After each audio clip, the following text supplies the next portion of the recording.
We ended our previous episode with our COVID pyramid, built layer upon layer of lies, deceit, fraud and scandals.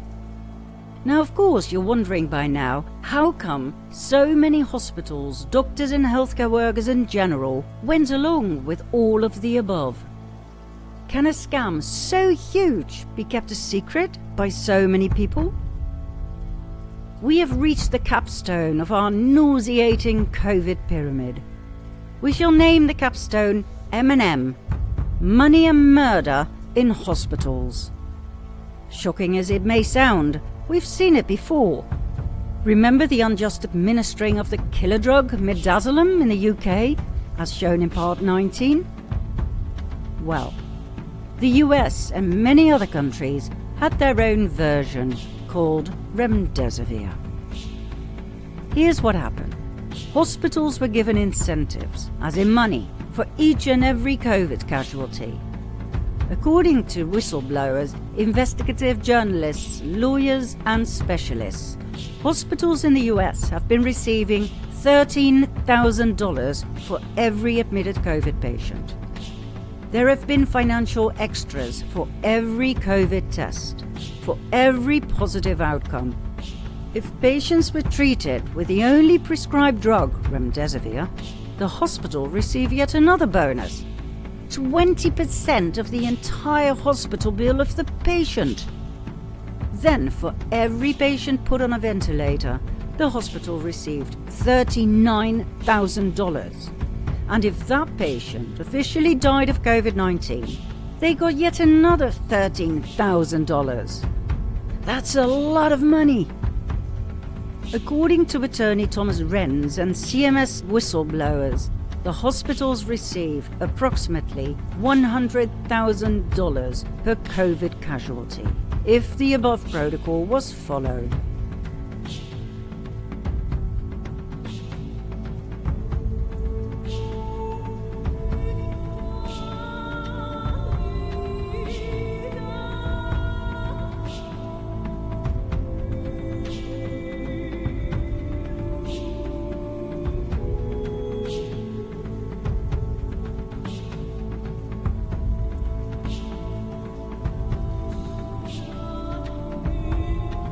Now the thing is, the American hospitals receive this money in advance, based on the COVID predictions, based on the flawed models of people like Birx. If the hospitals didn't actually meet those models, they had to pay that money back at a later stage. And we're talking millions of dollars here. So, what happened? Everybody who was admitted to a hospital, for instance because of a car accident, or because of cancer, or diabetes, or kidney failure, everybody got a PCR test to start with. Due to the ridiculous amount of cycles, there was an abundance of false positives. False positives equals positives, equals COVID patients, equals money. Hence the sudden rise in COVID patients. Then, remdesivir left its detrimental mark, just like midazolam had done in the UK. You see, remdesivir is not a new drug. It was used in 2018 during the West African Ebola outbreak. It was known to have severe adverse effects such as kidney damage, liver damage, and even death.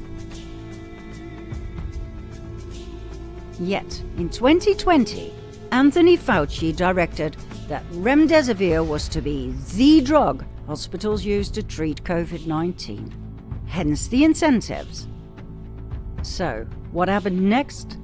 Those poor patients only got worse, after which they were put on a ventilator.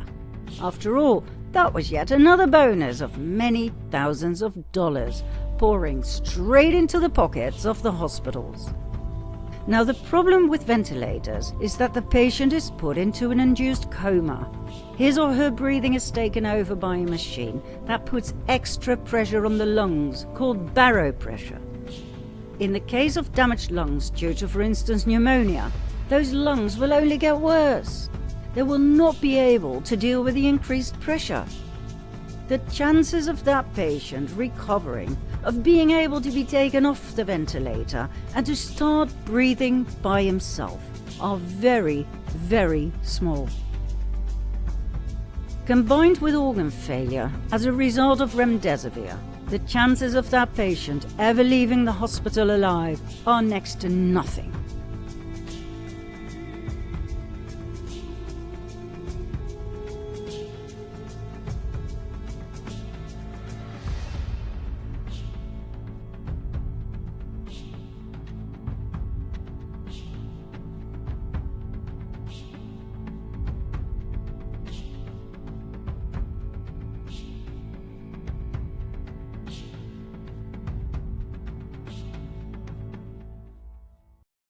There is a product which is proven to cause renal failure and hepatic injury. Doctors continue to give the product, causing more kidney injury. I have over 500 publications on kidney injury. I'm telling you, it contributes to death without a doubt. That is mass psychosis. Is Dr. McCullough correct? Is it mass psychosis? Or are we talking murder here? Mass murder? Genocide? We think so. Why? Because the hospitals knew. The incentives were simply too massive to reject. Man's biggest temptation was deployed by the Cabal, the almighty dollar. We have learned from history that not many people are capable of saying no. And so, hospitals, medical doctors, specialists, even nurses succumbed to temptation and sold their soul to the highest bidder. Not all of them, thank God. Those who followed their heart and remained true to their oath of Hippocrates to help those in need are now called whistleblowers. Thanks to them, we can tell you what happened behind closed doors.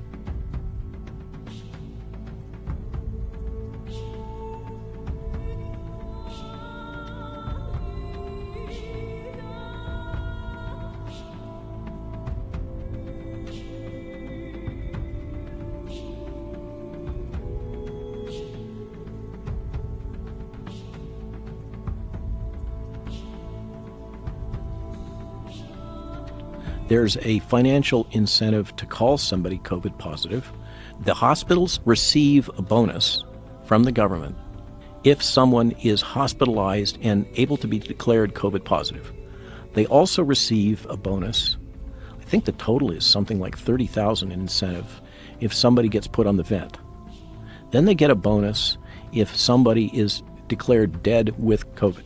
So they have an incentive at the front end to declare somebody COVID case.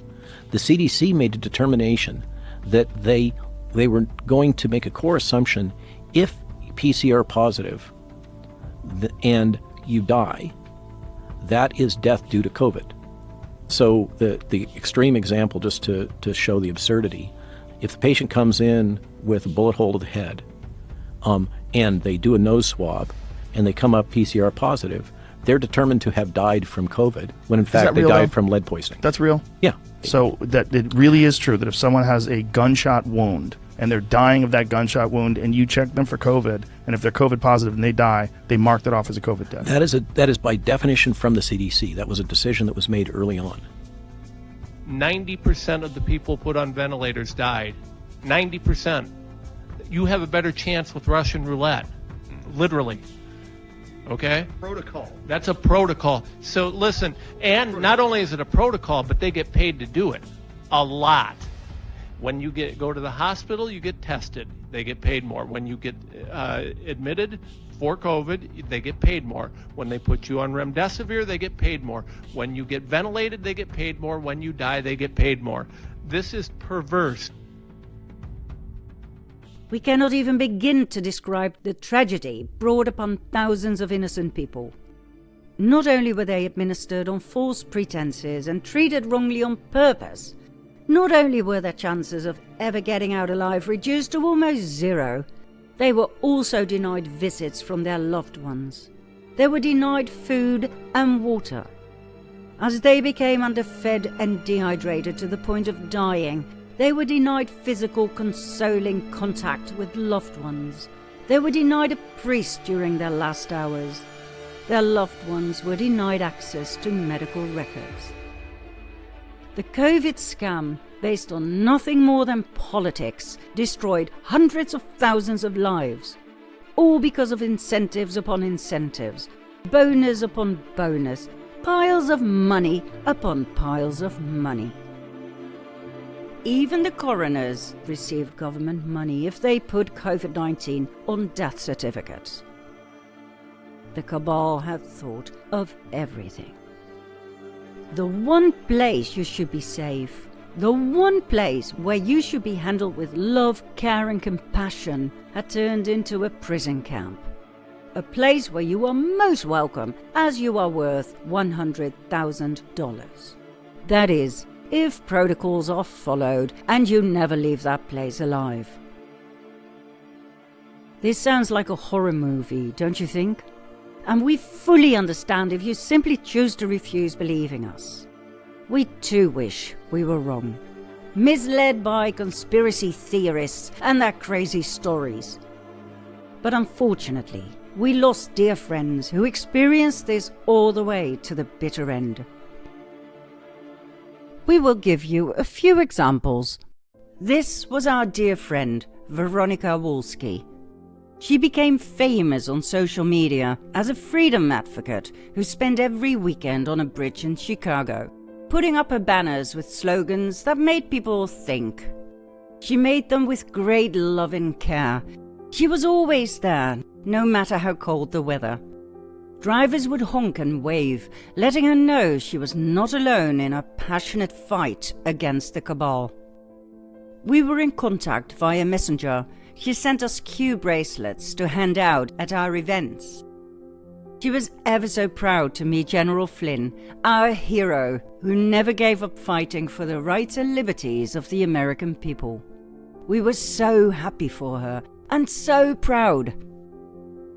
One day she wrote us how tired and weary she felt and how much physical effort it cost to be on that bridge every weekend. She had trouble breathing. She started taking ivermectin, but was unfortunately administered to Chicago's Resurrection Hospital. Her every wish was denied, from continuing treatment with ivermectin to seeing family and friends. Veronica was put on remdesivir, which she had repeatedly refused. Her power of attorney, Nancy Ross, was removed by hospital security on several occasions. Even General Flynn tried to intervene and get her out.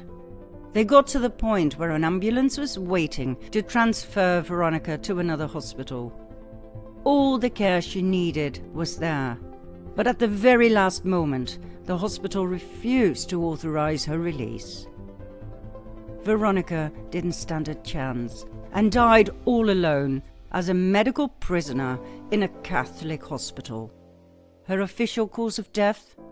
COVID-19. One of our Dutch friends, Dennis, nearly lost his wife Lisa due to maltreatment in the Jeroen Bos Hospital in Den Bosch, the Netherlands. She went in for hyperventilation and back pain. The first thing the doctor did was a nose swab. The PCR ran 44 cycles, something Dennis found out later after questioning the doctor. With a 100% chance of getting a false positive, she indeed got labelled positive and was treated as a COVID patient from that moment on. Her back pain and hyperventilation were completely ignored. Then, on day 2, Dennis was asked for consent to put Lisa on Regenkov. Dennis did some quick research and said no, absolutely not. What the doctors hadn't told him was that Regenkov is an investigational drug. It is experimental. According to the FDA, it can only be used in a case of emergency and only as post-exposure prophylaxis therapy, which means only after exposure to the virus as damage control. It will keep you out of the hospital, or so the FDA claims. In other words, And please remember this, for it may one day save your life. RegionCov is an experimental drug that may only be used for people, not patients, people who have been in close contact with COVID patients but who do not have COVID symptoms themselves just yet, or only mild to moderate ones. These people should be tested by means of a PCR test, and then, if they too come out as positive, and if they are at high risk of developing severe COVID-19, including hospitalization or death, only then can they be given this experimental drug called RegionCov. Short recap. If you have been close to a COVID patient, as in less than 6 feet away, you could very well be contaminated with this killer virus, okay? Now, even though this killer virus has never been isolated and thus proven to exist, even though there were never excess mortality rates, until they started the vaccination program, that is, more about which in the next episode, even though the official amount of casualties was equal to that of a mild flu, even though the PCR was never meant to be used for diagnostic purposes, and it cannot tell you whether you have COVID or not, even though we now know that too many cycles will give you a false positive outcome, even though, according to the FDA, you may not be in a hospital setting when the emergency use of RegionCov may be considered, but simply at home with no COVID symptoms at all, or just mild ones, even though you must belong to that small group of people who are at high risk for developing severe COVID-19, including hospitalization or death, only then may the use of RegionCov be considered. So, my question in this particular case is, why on earth did this doctor want to give Lisa RegionCov? She was in the hospital already. Let's stick to the almighty protocol here, shall we?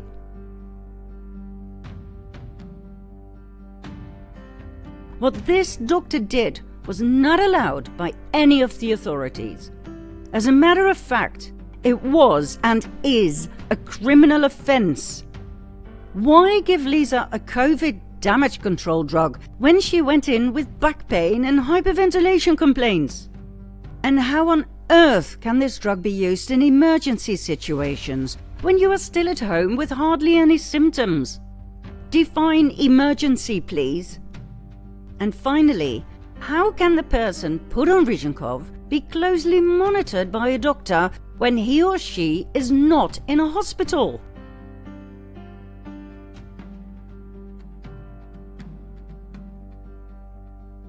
Let's take a look at the possible side effects of this drug, shall we?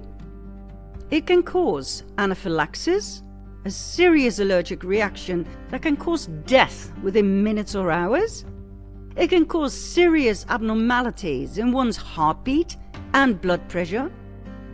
My! But wait for it. The other known adverse reactions are chills, fever, difficulty breathing, nausea, chest pain, muscle pain, headache, fatigue, sore throat, and weakness. Sounds familiar, doesn't it? These are the identical alleged COVID symptoms. My, what a coincidence. So, if you die from RegionCov, how easy is it to put COVID-19 on your death certificate? Is this why fully vaccinated people are not allowed to be treated with RegionCov? Because it's bad for statistics?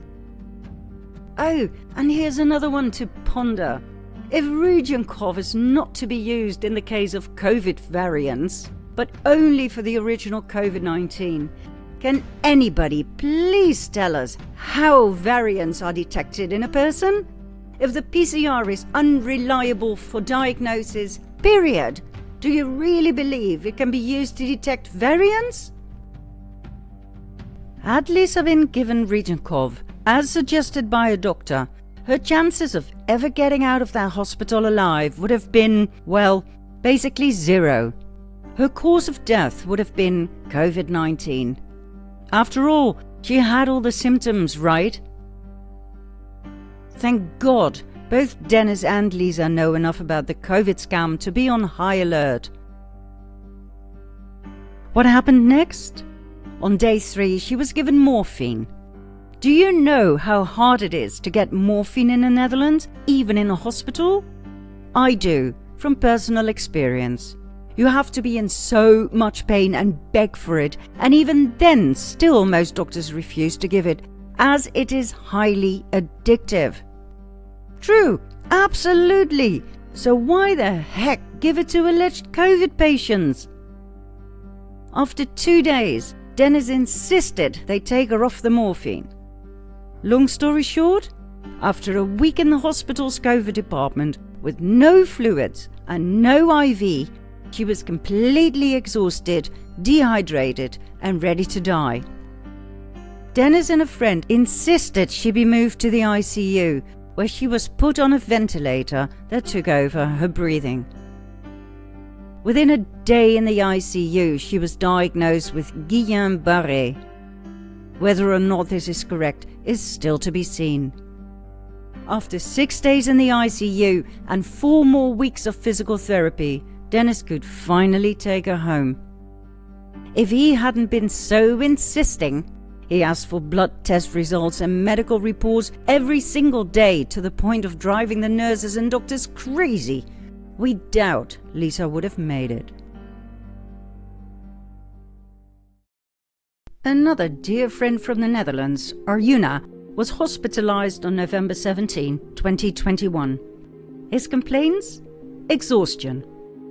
His wife Nora bought a saturation meter and measured a low 65. She called their family doctor, who immediately called for an ambulance. On the way to the hospital, Arjuna was given oxygen, to which he responded very well. Within 15 minutes, his saturation level had gone up to 90. Arjuna was administered to the local hospital, where he was tested for COVID and found positive. But all seemed well. With just a bit of oxygen, his saturation level remained steady just over 90. If only the story had ended there. That night, Arjuna was put on a cocktail of norepinephrine, rocuronium, propofol, sufentanil and midazolam. Enough to put an elephant down. Arjuna was put on a ventilator and sank into a deep coma. Why? Nobody knows, except the doctors, who refused to tell what happened that night. On day 2, a doctor called Nora and asked for her consent to treat Arjuna with Regenkov. She said it was an experimental drug, but didn't add any information. Nora said no, and insisted Arjuna be treated according to the Math Plus protocol, but her request was denied. Once again, why for God's sake suggest Regenkov? Arjuna was in the hospital, on oxygen, and on a ventilator. That's 3 times a no-go, according to the officials.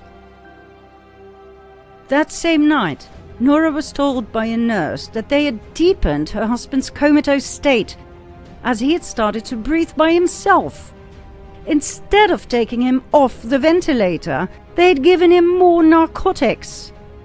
Nora then talked to another doctor and repeated her Math Plus protocol request, but he too said he had to follow the hospital's protocol.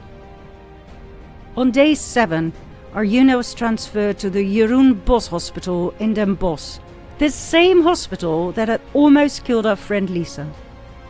Arjuna was given more midazolam, fentanyl, and other sedatives. On day 14, the doctors turned the ventilator off.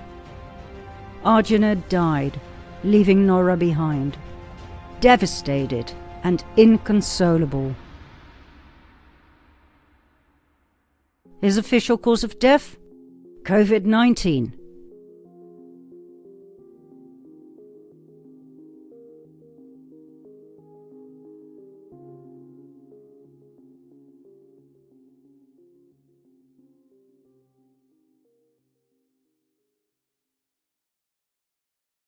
Then there's the adventure of Benjamin Gord.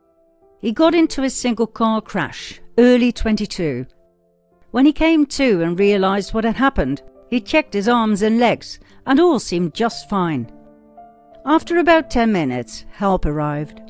The first thing they did was give him an injection. Take a syringe, an EMT take a syringe out, and started coming at me, and I said, no, what the?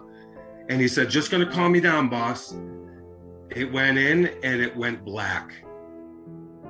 7 hours later, he woke up in a hospital on a ventilator.